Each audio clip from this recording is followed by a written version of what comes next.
সম্মানিত বাচ্চাটার মা আমি, জন্ম দিয়েছি আমি। আমার ছেলেকে আমি খুন করি নাই, আমার জন্য কিছু হয় নাই। আল্লাহ আমাকে অনেক, আমার ছেলেকে নিয়ে গেছেন, সম্মানিত করে নিয়েছেন। মানুষ তো মরে একদিন। I'm proud of my son.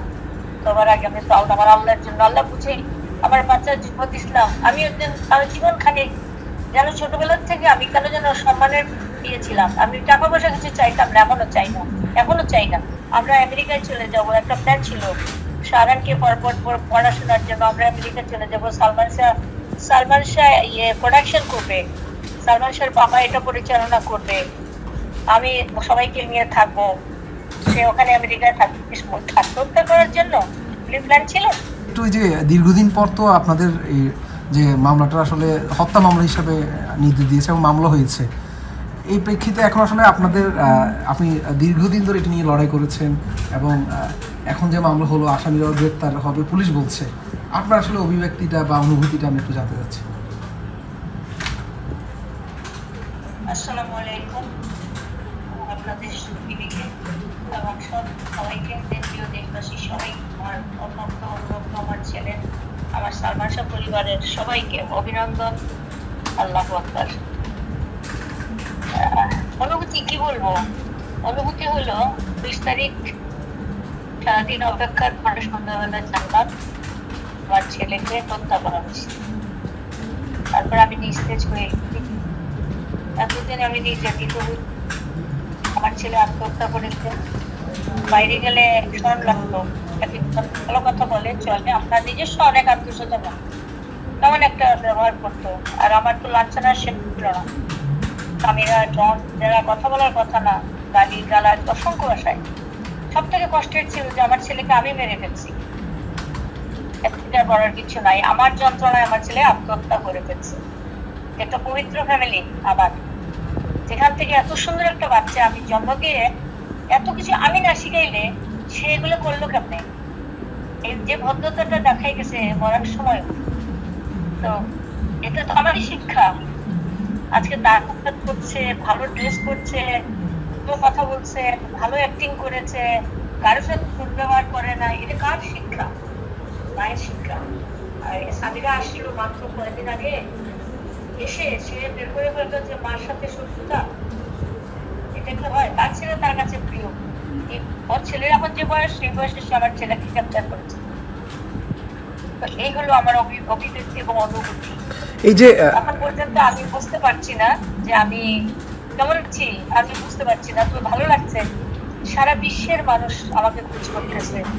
যারা এতদিন আমাকে খোঁজ করে নাই, এই মুহূর্তে আমি কাঁদছি যে এমন একটা মানুষ যে আমাকে কোনোদিন খোঁজ করে নাই। স্বাস্থ্যকর অল টাইম ফ্যামিলি কেক, সব সময় অল টাইম হেলদি লাইফ। আমাদের চেনাশোনা ইভেন অনেক অ্যাক্টর অ্যাক্ট্রেস যারা চিন্তা করা যায় না, এরা আমাকে ফোন দিচ্ছে। আলহামদুলিল্লাহ, আল্লাহ আমাকে অনেক, আমার ছেলেকে নিয়ে গেছেন, সম্মানিত করে নিয়েছেন। মানুষ তো মরে একদিন। I'm proud of my son. সবার আগে আমি প্রাউড আমার আল্লাহর জন্য। আল্লাহ বুঝেই আমার বাচ্চার জীবন দিয়েছিলাম। আমি একদিন আমার জীবন খানিক যেন ছোটবেলার থেকে আমি কেন যেন সম্মানের দিয়েছিলাম। আমি টাকা পয়সা কিছু চাইতাম না, এখনো চাই না। কিন্তু আল্লাহ আমাকে সব দিলে দিয়েছে। আচ্ছা, সেই সম্মানিত বাচ্চাটার মা আমি, জন্ম দিয়েছি আমি। আমার ছেলেকে আমি খুন করি নাই, আমার জন্য কিছু হয় নাই। আগের দিন 7 দিন আমার ছেলে বলে গেছে স্বামীরা চলে যাবে, আমার ছেলে মনে মনে আজাদ হয়ে যাবে। আমরা আমেরিকায় চলে যাব, একটা প্ল্যান ছিল শাহরানকে পড়াশোনার জন্য। আমরা আমেরিকায় চলে যাব। সালমান শাহ প্রোডাকশন করবে, সালমান শাহর বাবা এটা পরিচালনা করবে, আমি সবাইকে নিয়ে থাকবো। সে ওখানে আমেরিকায় আত্মহত্যা করার জন্য প্ল্যান ছিল। এটাই আমার অনুভূতি। আচ্ছা, আপনারা সুরতহালে যে মানে ময়নাতদন্তের যে রিপোর্টটা পেয়েছিলেন কিনা, সেখানে কি কি উল্লেখ করা আছে? আপনারা কি দেখেছেন? আমার এখন মনে নাই বাবা, তবে উল্লেখ করা আছে যেগুলো মধ্যে ঘাপলা আছে, সব বানানো বানোয়ার লেখা আছে। গলায় 14 দাগ আছে, 14 দাগ ছিল না গলার মধ্যে। এরকম ওই একটা টেলিফোনের তার আছে না, তারের তার দিয়ে নিঃশ্বাস বন্ধ করছে ওরকম একটা। ওই তোমাদের বেটা ছেলেদের গলায় একটু ভাত দাগ থাকে না এখানে, ওই দাগটাই। আর কোনো দাগ তার মধ্যে ছিল না। বুকের মধ্যে একটা কিরকম একটা ঝাপটা, একটা কালো দাগ ছিল। এটা তো ইয়ে সাহেব বলেছেন, জজ সাহেব ওটা উল্লেখ করেছেন। কিন্তু এরা পোস্টমর্টম যে করছে, পোস্টমর্টম তো করে নাই। পোস্টমর্টমের আগে ইসিজি করতে হয়, এক্সরে করতে হয়, কিচ্ছু করে নাই। এবং নিয়ে তারা করছে কি, ওখানে তো মর্গের একটা সাক্ষী আছে, যে মর্গে বলছে যে মর্গের ইয়ের কাজ করে যে তার ছেলে, একটা ইয়ার ছেলে, ও আবার সালমান শাহর ভক্ত ছিল, ও এসে দেখে বলছে যে সালমান শাহ তো মরে নাই। তখন বলছে তাড়াতাড়ি সেলাই কর, নাহলে আমারও তোর আমার দুইজনের মৃত্যু এরকম হবে। তার মানে তখন ওই মগজটুকু যেটা নিলে মানুষ আর ফিরবে না, সেসব জায়গায় কাটছে। এটা সরলে যেভাবে পোস্টমর্টম করে সেটা করে নাই। আরেকটা প্রশ্নের উত্তর আমি চাই ডাক্তারদের কাছে, আপনাদের কাছে, দেশবাসীর কাছে। আমার ছেলেকে যখন কাঠের বাক্সে তুললো, তখন আমি দেখছি দূর থেকে, আমাকে তো ধরতে দেন, আমরা অনেক দূরে, সাদা কাপড়ের মধ্যে লাল রক্ত। তাহলে মানুষ মরাতে মানুষের পোস্টমর্টম করলে কি লাল রক্ত আসে? যদি না আসে তাহলে এটা কিসের রক্ত? কেমন করে লাল রক্ত আসলো? তাহলে কি সে জীবিত ছিল? আমাকে তারা কাজ করতে দেয় নাই, তারা কেড়ে নিয়ে তো মর্গের ওখানে বারান্দায় লক করে রেখে দিল আমাকে আর ইমনকে।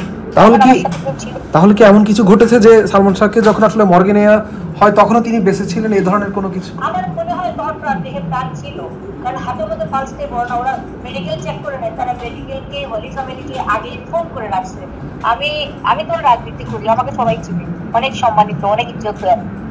আমার ছেলেকে নিয়ে গেছি অসুস্থ, হলি ফ্যামিলিতে একটা মানুষ নাই, কথা বলে না, ডাক্তার কেউ আসে না, ভিতর থেকে ধরে আমি দূর করে ধমক দিয়ে আনছি ডেকে।